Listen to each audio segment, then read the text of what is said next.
and welcome to another online daily race here at Tsuba Circuit. We start pretty well. I'm really glad we're not starting in the corner where we have to start accelerating, but I am quite terrified of this first turn. Pretty sure we're going to get dive bombed by just about the whole pack. And that's pretty much what happens as we see everyone just bumping and battling through the whole thing. But we come out pretty unscathed. Started third, sitting in fourth, so not too bad. Just going to apply some pressure. Pray to God we don't go off the track. Give Elbow Soup a run. This is a pretty tricky turn to try to pass in. Like, as long as you have the inside line, there's nothing on the outside you can really do to slow that down. Most of this track is quite slow.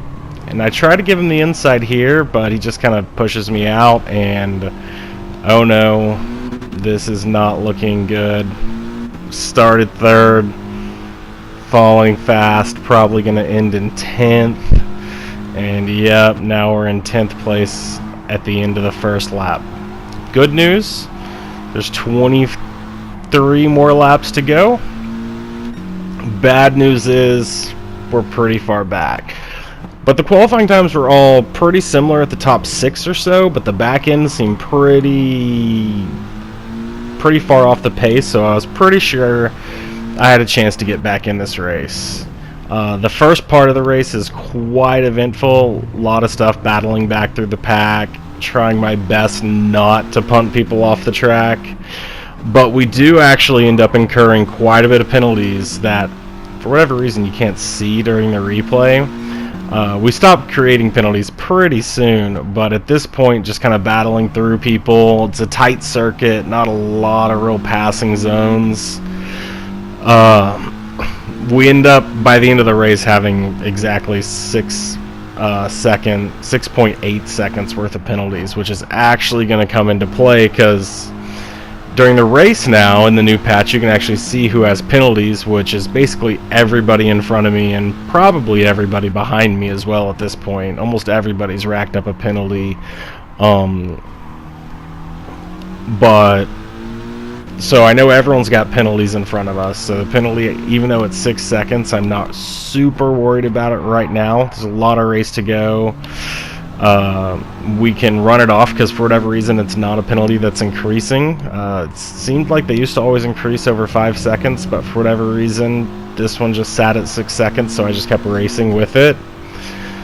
We were able to work our way back into 8th, but we still got a long way to go if we're going to try to get a podium out of this race. But we do have a long race ahead of us. So in qualifying we were running about 58s consistently. And with tire wear on and fuel wear in this race, I don't even think put down a 59 the whole race. But it still works out. I hadn't driven this racetrack really much at all, as we see 5th place just spun out, so we got a free position there. And a pass here where we just sit down in the driving line once we get through. He kind of punts us to give us a little extra boost, helping us get through there. But, now we're starting to realize, like, we can probably battle back in here. If the people in front of us make mistakes, we'll be doing good. But I had never driven this track on anything but fresh tires. So right here is the first time I noticed that my line didn't land where it normally lands there. I went a little bit wide, but I didn't really think too much of it at the time about my tires getting a little bit more worn out. But they do come into play, and the leader, or I think he's the leader when he does it, actually comes up with a pretty good strategy. I don't know if it's the best idea, but it's a different pitch strategy because, everyone has their own pitch strategies for it. Kind of getting used to the track with the tire wear on at this point in time. Trying not to be too aggressive on the fuel, but at the same time I'm not concerned about fuel being an issue. As we see him go off, this is a chance for us to take 5th. We know he's going to be slower through here, which means if we can get any kind of exit speed on this to get the inside on him, we should be able to take him by in the next one, but we don't quite get it. 4th was ghosted here, and I was terrified he was going to come out of that ghost right there, and I was going to punt him. But he stayed ghosted just long enough for us to go through, and now all of a sudden from 10th we're in the top 5 and battling with 4th place right now. Third place, not even that far in front of him, and second place is just in front of him. So we're actually kind of back in contention for a podium here. This turn, pretty tricky. You should hit it and be on the gas a little bit earlier. That green area over there actually has traction, so if you can slide right onto it, you can hit it at full speed. Don't know if the GR4s take full advantage of it. I'd need to watch some of the top drivers and how they take that turn. I do know GR3s and some of the faster cars definitely use that little area to their advantage. And now here we've caught up, so we really just want to apply as much pressure on his rear end as possible. We didn't actually make contact with him there. That was him spinning. But we know since he spun there, if we can just keep the pressure up, chances are he's going to miss a braking point or just take himself out of the race and let us just go right by him. But so far he's doing a pretty good job playing defensive, staying on the line, so we just want to stay right with him and really just hope that he misses a braking point on any of these long sweepers, especially where the speed just won't be competitive and we'll just go flying right by him. Like if he could mess up on this turn, that would be ideal, because we'd be able to pick up the speed and just go flying by him. And then when he messes up, we're able to just take the easy pass, no contest, not going to lose SR for the pass or anything like that. And now we're in top 4 and staring at third place. All of a sudden a podium is in the picture. You know, it was only 6 laps ago we were in 10th, which is a great reason to, you know, not give up just because you spin out once. You know, that happens. You're going to have to battle through the pack, and not every race is going to be a clean first one. And this was the first time I really realized, like, oh crap, these tires are terrible. Like, that turn is usually quite easy. Let off the gas for a second, turn into it, and you can easily make it. Now all of a sudden all my lines are way off, and homeboy is back in, and he has retaken 4th position from me. We're able to get up on the inside here, and without that real grip we're barely holding it, but we do hold it around. And as we saw, 3rd place somehow pile drived into the pit, so hit the pit wall, so we got a free position and a pretty good fought for position to get us back into podium. But there is a long race ahead. This guy in 11th I just felt so bad for. If I remember correctly, he gets lapped a total of 3 times by pretty much the whole pack. Like, God bless his heart, he was trying, but he couldn't stay on the track and just really was a little bit out of his league, I think, right now. And Sheikah's once again battling, and again, if you have the inside, that's a really hard turn to make. If I remember right, he probably picked up a penalty for that. Then he kind of dropped in front of me. I should have braked faster, but I wasn't expecting him to just whip in front of me, so he got punted. Not much I could do about that, but that was the last penalty I picked up, totaling me up at if I remember right, at 6.833 seconds of penalties. And it's really impressive that he was running so bad. I think he was trying to run it like qualifying laps or something, because that's not a bad way to take that turn. It's not like he did a horrible job there, but it's like he wasn't doing race lines. He was trying to push his car to the max, and when you got worn tires and you're working on keeping your stuff, you just can't always be pushing your car to the absolute max. You got to make sure that you're pushing your car to the max that it can handle at that point in time. And right here I dropped my controller, if you couldn't notice, as I switched through every car on the entire track, just to give you a good view of, you know, who all was where. And now with the worn tires, I'm really trying to figure that turn out. That turn's starting to really give me fits. Luckily, you don't get penalized for going into the dirt just a little bit right there. And it's a straight enough line that it doesn't really cause you to spin out. It's not like it's on a heavy turn or anything. But you are giving up time. And I don't want to give up a podium just because I can't make one turn. And now I'm starting to try to think about my pit window, because these tires are terrible. Like, they are just burning. And I know that if I pit early, like right now on this lap, I'm going to get fresh tires, which is going to speed me up. But come lap 24, instead of being on, you know, tires that have run 10 laps, I'm going to be on tires that have run 14 laps. So I'm thinking I'm just going to pit halfway through the race, like I usually do, and just kind of play it by ear there and see how it goes. It's my first time running it, so I might, you know, tweak a few things here or there on it. But I don't know if the early pit strategy is going to be the best, but we see the leader actually does go in here, and so as I'm coming around, I'm thinking, should I pit or should I pass? Second place doesn't pit. I see him going around the outside of it, so I decide I'm not going to pit either. I'm going to just stick with my original plan. Take a terrible angle into this turn, but as long as you get your car stopped before you go off, you can get recentered and kind of get your speed up for the straightaway up into the nice little hairpin right here.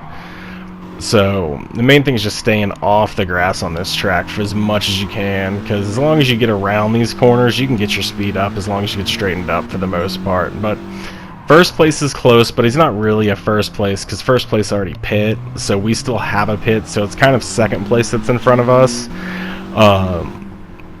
But I'm not even planning on pitting on this lap either. So fourth place right now is who is actually holding first place if he continues to run clean laps, because when we go in, he's going to pass us back from the time that we spend in the pits. And again, down the straightaway, I'm really thinking about jumping in the pits, but I realize I don't actually know where the pit is here. And so I'm actually looking to see where I pit, and it's like, okay, it said pit there, and I'm looking at it and realizing, wow, do I have to drive around that whole thing, or do I cut in right there? Having no clue how I'm supposed to pit going in here on this lap whatsoever. So I realized I'm just going to go in early, play it by ear. I'd much rather not get penalized just because I don't know how to pit, so just going to go into that first little spot that I saw is where I'm going to pit from. And then we see they also pitted on the end of lap 11, where we're pitting on the end of lap 12. So everybody kind of has their own pit strategy, which I'm guessing is kind of revolved on how they feel on their tires right now. And I just really didn't want bald, burnt-out tires that are, 4 laps deeper than the ones I can barely handle at lap 10. So we hang on to the end of lap 12, and then we straight up just guess on how to pit. And we go in right here, and it actually turns out that it will auto drive you in without having to do anything. And then you stand on that screen forever. So during that, I decided we'll just kind of look and see what everybody else is doing around the track. The current leader right now, the person who's probably the actual leader, because the current leader actually hasn't pit yet. So just kind of watching how the current leader takes his turns. That guy's never going to be much of anything, because we come back on the track and really have no issues with 4th or 5th. They don't have the speed to keep up with us. So instead of sitting here through 13 laps, we're going to go ahead and fast forward to probably about the last 3 laps, where there is a little bit of excitement, because the guy in first has to pit. As he goes into the pits here, I'm going to come around and get the absolute free pass. So I'll move into second place, and that's not going to change for a long time. So we're just going to go ahead and jump ahead to lap 21, because as you can see, we're still in second place. We're coming around on our, I believe, 3rd time to lap the 11 car, if I remember correctly, and we're right back where we were before with burnt out tires. Can't make that turn. 3rd place is about a 1.5 behind us, and we have a 6.8 second penalty to deal with, and he's also got a penalty. When I look back behind and see him, I get the notification that says he also has a penalty, but it doesn't tell you how long his penalty is. So now, not only am I trying to focus on how to hit these turns as fast as I can, but I'm really trying to hope to find a way to get a 6-second lead on this guy where I don't have to try to run off penalty time at the very end. Because if I can get a bigger lead than my penalty is, it won't matter, because even if he finishes, he's got a penalty too. I'm good, but I assume he's probably sitting on about 2 seconds of penalty between 2 and 4. I wouldn't expect him to have as high a penalty as I do, so I'm already starting to game plan how far back is he. Am I going to be able to get far enough ahead, or am I going to have to try to break at the finish line and then cross the finish line right as the penalty wears off to maintain the place that I am? And I just feel so bad. Every time we pass him, it's one of these things. He's just over pushing his car with bald tires. and down the straightaway, keeping an eye on where second place is, having no doubt in our mind we're catching first place. If you look on the map, he's the back car of that other group. It's something like 7 seconds ahead right now.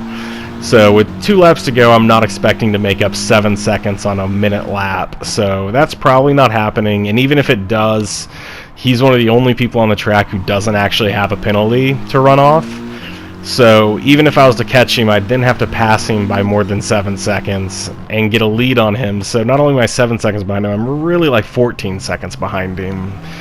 So I'm now just trying to really figure out how to get second place here and how to time it, because I know my penalty's got to be bigger than his, and his penalty, and he's not further back than my penalty. So I'm going to have to run penalty off at the end is the decision I end up making. Really just hoping he drives off the track and just gives me a huge lead on accident where I don't even have to worry about it. 4th place is far enough back that I wouldn't have to run a penalty off on them. They're a solid 7 or 8 seconds back. You can see we're going into the turn here and they're just starting the straightaway basically. And then out of nowhere, first place is right in front of me. And I really kind of started trying to think of how I could get first place, but as I could see, he didn't have a penalty, and I pretty much decided, outside of him just driving off the track and giving us first place, we didn't have much of a chance of taking first place in this one. Our penalty was too high, there wasn't enough laps left, but you know, if there's 8 more laps, maybe a chance. But burnt out tires, no more pits going to happen. Really just trying to decide how and really where to brake so that I can stop as close to the finish line as possible and then just edge across right as my penalty wears off. Otherwise, I don't see any way we're not probably getting 3rd place in this race. I've kind of already personally settled that I'm probably going to get 3rd place with a 6.5 second penalty on him. Knowing he has a penalty, if he, you know, and whether he runs it off or not, we're about to find out if he just goes for the cross.